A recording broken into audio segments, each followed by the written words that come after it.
Hello, I'm Alan Higby, the Personal Training Director at the Merritt Downtown Athletic Clubs. We're here to talk today and bring to you the Merritt Traveling Book for professionals that need workouts while on the road.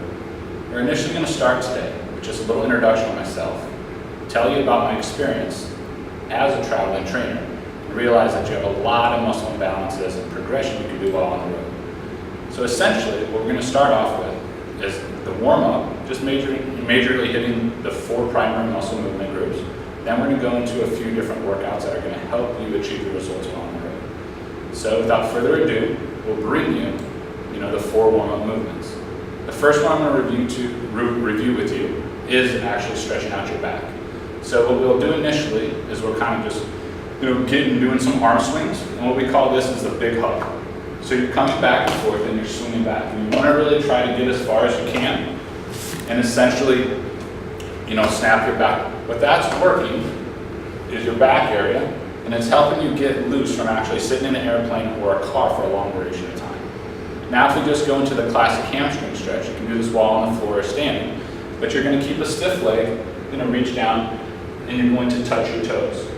If you cannot keep your knees straight, it's nothing to be worried about, because over time your hamstrings will loosen up, and that will actually help you get better range of motion. Now if we're talking about hips, there's a few ideas that you can have. You have the classic 80s exercise where you do the hip circles, but we're going to keep it a little more professional. So if you grab anywhere next to a chair, post, or wall, or if you have great balance, you can just sit here and swing.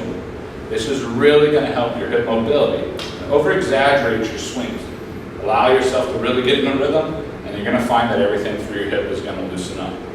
Now, a classic stretch that we've all used throughout the ages is something a calf stretch, and it's a static stretch.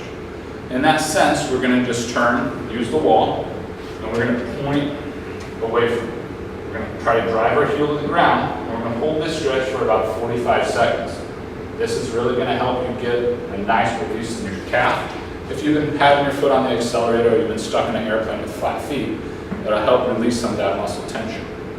As we progress, we're going to go and we're going to use these exercises every day. You can use them in a warm-up or a cool-down. And ideally, you want to hold certain things for around 45 seconds. So work for around 45 seconds each exercise. When you cool down, you can use the same aspect, but instead of swinging, do the hold.